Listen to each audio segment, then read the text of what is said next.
Welcome, this is Mukul Singh and you're watching ETManufacturing. Today, we are at the plant of India-based and India-headquartered smartphone maker Lava International. We are going to be speaking to Mr. Sanjeev Agarwal, who is the Executive Director as well as Chief Manufacturing Officer for Lava.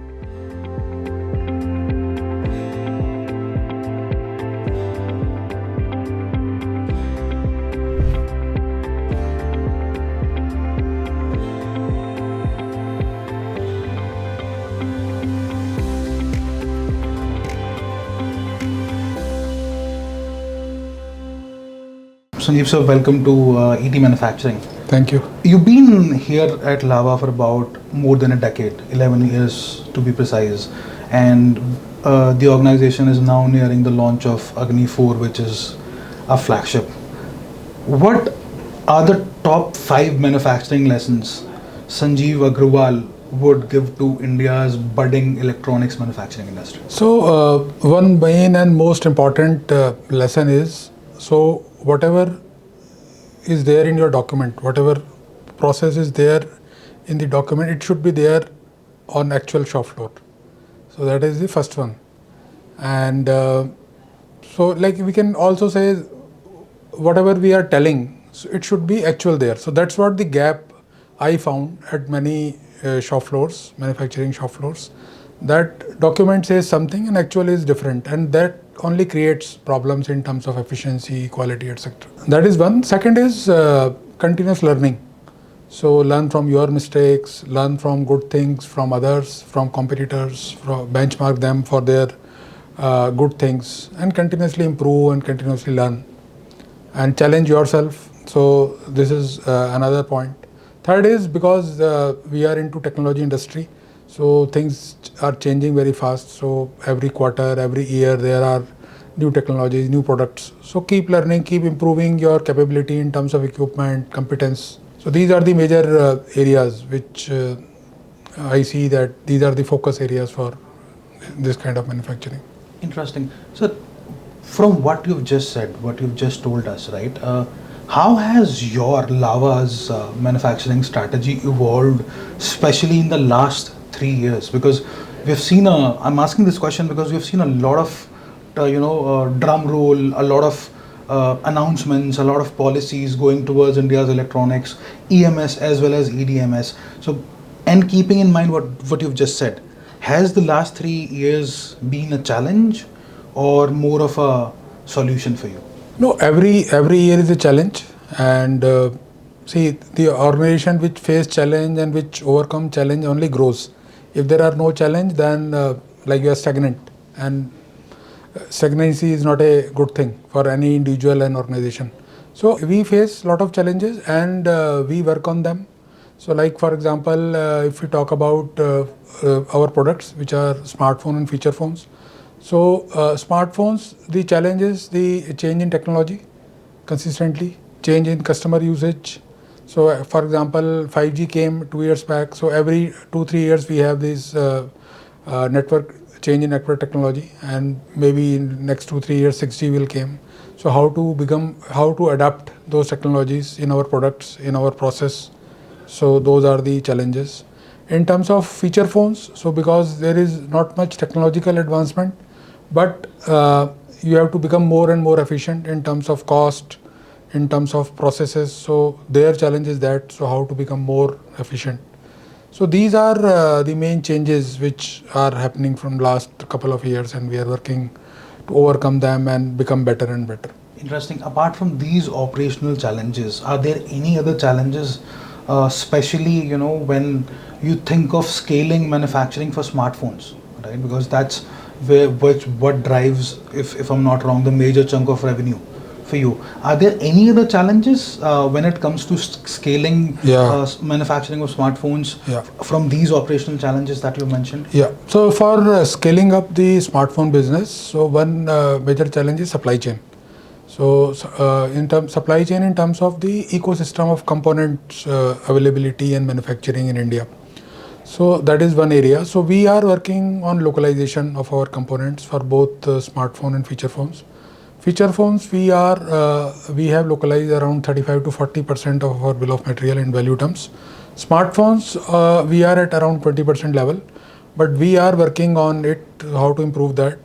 And fortunately, government is also coming up with enablement of the component manufacturing in India. So we have also applied for a few components in that scheme, and we are also working on backward integration. So how to do that and how to improve our efficiency, improve our cost, so that we can increase our market share in smartphone and we can scale up the volumes. Interesting. They say that manufacturing is a very tough animal to tame. But then, if there was something else that was very difficult to tame in manufacturing, it is of course localization. That taming localization has been one of the mammoth tasks for everyone, including the likes of Apple, right? Do you think that by the time we reach masses for certain components, India would continue to have better smartphones on an expensive price tag? Yeah, definitely. See, the end user, he is not bothered about whether these components are coming from abroad or components are being done in India. Definitely, if he will do in India, then he will enjoy the benefits of that. That cost will become more competitive. But as technology is evolving, so all users, they want latest technology in the products. So both have to go in parallel. So anyway, technology will keep on improving. The products, the next products will be much better than the previous products. And in parallel, we have to work on this supply chain ecosystem development, so that we have better and more efficient components, more efficient costs. It will go in parallel, according to me. So, do you right now see more pressure on margins for domestic OEMs like you because of you've mentioned rising cost of components, and then there is competitiveness in the market as well. Do you feel a lot of pressure? Yeah, there is a huge pressure in terms of margins, and we are working on how to improve that, how to consistently work on that and improve better and better. There are a lot of EMS and ETMS players in India which make a lot, not just for India but outside India as well, and they make for people sitting in America, people sitting in Europe. Is that something, a way that you have explored or you want to explore for keeping those tight margins in mind, in focus? Maybe give them some responsibility, own some. Would that help? So definitely EMS is also one of our business vertical, and which we are planning to expand. But my belief is margin depend upon the value add. Okay. So more you do value addition, you will have more margins. So pure EMS is a low margin business because there is a low value add. You get everything from outside, you assemble them, test them and ship them. So we are working on more value addition with EMS. So for example, we have our own design. So design adds a lot of value. And second step is the supply chain. So more and more supply chain control you have, then you will have better values and definitely value add, and that will definitely add to your margins. So that's how we see that, and we are working on it. Interesting. I'll come later to you telling us that you want to expand on your EMS, right? But first, I would want to understand, because there's a thin line between EMS and white labeling, right? A lot of people, a layman especially, don't understand. They always would say that EMS and white labeling are the same thing. What would you comment on this? See, white labeling is like you go to a ODM and he has some products ready. So some ODMs, they do EMS also. So either they will give you a product which is ready and they will manufacture on their own and they will give it to you, or they will give you components, maybe in kit form or something like that, and then you can get it made by any EMS player. That is another model. What we believe in, because if you go for a white label product, then product is not as per your requirement. It is not a differentiated product. If you want to make a differentiated product, either you design on your own or you co-develop with some ODM. So like there is a partnership. You define the requirements, you define the definition of the product. you define the standards, and then you co-develop with that ODM, and then either you get it manufactured by your own or by outside by EMS. Those products are more successful because those will have better features, better quality compared to the earlier one, like you just go somewhere and white label your product. So that's how I feel about it. Interesting. And what now, coming back to what you said earlier, right? That you would want to explore further, expand further your EMS services. What segments in EMS would you want to explore? So at present, our capacity utilization is around 50 to 55% of our manufacturing plant which we have. So we are seeing that as an opportunity that we can, if we can get more EMS business, then we can utilize our capacities in a much better way and we can become more efficient with that. So we are not looking for a particular segment. So we are open for any segment, and the products which are like matching with our this thing, like smartphones, feature phones. So that is the area where we are looking for, even for IT products like tablets and all, because the manufacturing process is similar for all these kind of products. As we, as you just launched Agni 4, right? Could you tell us how much of this was designed in India and how much of this is built in India, and if you did outsource anything to an EMS partner? No, manufacturing is all done in India 100% by our own, so no EMS player in that. For design also, like as I shared with you, first is the creating the definition of the product, and then designing the product, and then optimizing everything. So we have taken help of some technology partners, but the most of the design activities and most of the manufacturing is 100%, and most of the design activities are done by ourselves. In terms of the last Agni versus Agni 4, what has been that one big change that was introduced because of your manufacturing prowess? So one big change, if you compare 3 to 4, is the build quality. So we have introduced metal enclosure in this Agni 4, which is first time in this segment, because otherwise metal enclosures are there in the more expensive smartphone segment. So that is one big change which we have done. Plus we have worked on the performance, how to have much better performance. So that is one by selecting the right processor, and then secondly we have optimized the software so that we can have a much better performance. I'm sure that you're utilizing a lot of SMT machines, right? In accordance to the EMS and EDMS sector and the ODMs, do you also require to upgrade these machines every year or every 2 years? Is that a normal requirement at a smartphone manufacturing venture? Upgradation, like there are some basic machines. Okay. Then what happens is, like if there is a change in technology, for example, in this thing in Agni 4, we have POP technology to have much better performance. So memory is mounted on the processor, CPU itself. So that requires some changes in the equipment, some additional feeders, some additional changes. So those are done regularly. So whenever we have a new product with a new technical feature which requires some changes, those are done. Speaking of changing features, you spoke of metal in the phone. Does owning IP for a product, how much does that help in maximizing margins, or does for you, especially for Lava, does owning IP mean that your margins go low?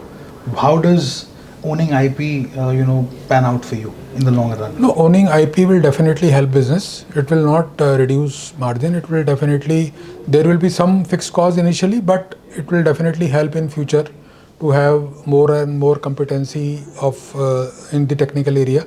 So it will definitely help and improve, and we are working on that, how to have started having our own IP generation in the new technology area, and definitely it will help us in future. Interesting. So does that also, I assume that also means that partners like people into software, people into virtual tins, people into product cycles, they have now become tier ones to you as well.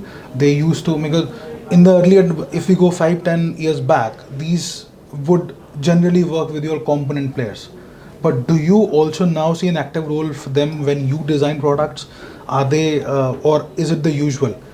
Are they present with you on your sketchboard from day one, or do they join in later on? So those people, we take their support whenever it's required. So mostly in between, but it varies from product to product.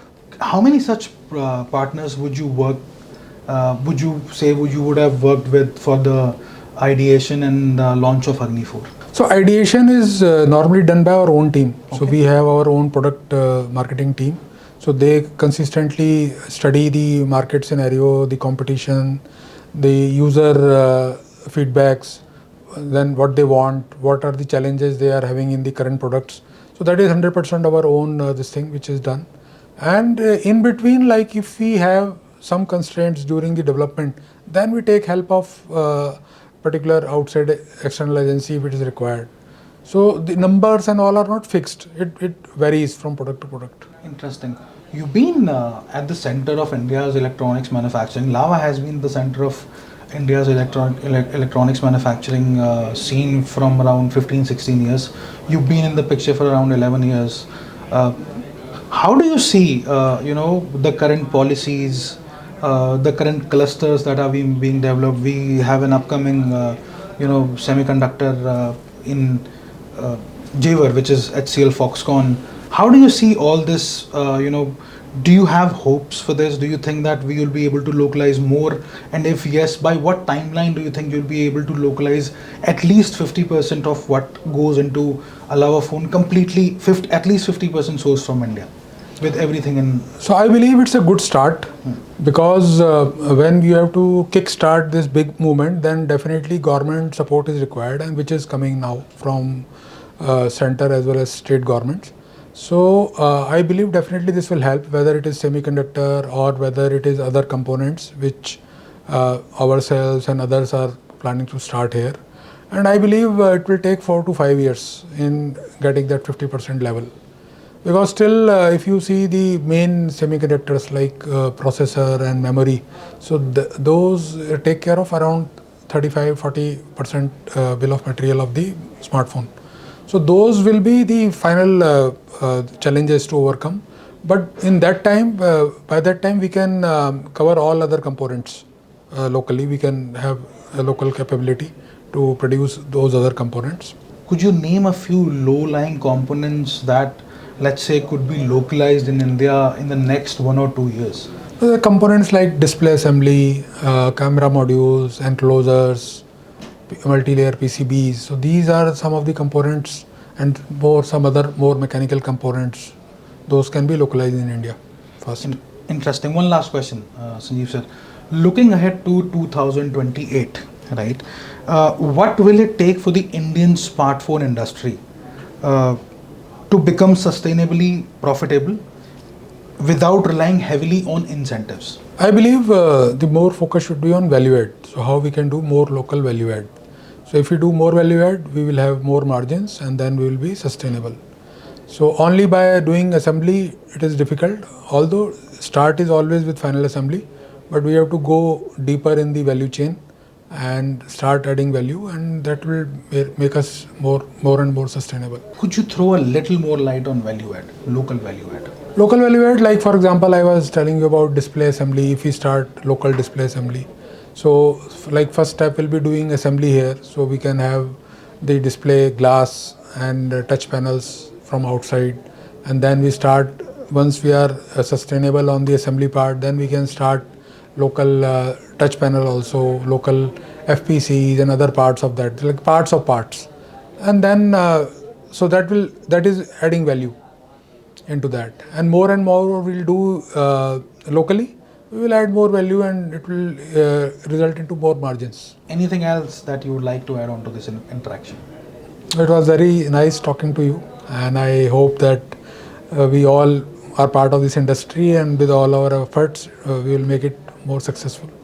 Thank you for talking to us. Thank you. Thank you for being on the show. We just heard Sanjeev Agarwal, and according to him, the more we can localize components in India, the better in terms of price it would get for the end consumer, also better in terms of the technology available today in India. This is Mukul Yudhvir Singh signing off for ET Manufacturing.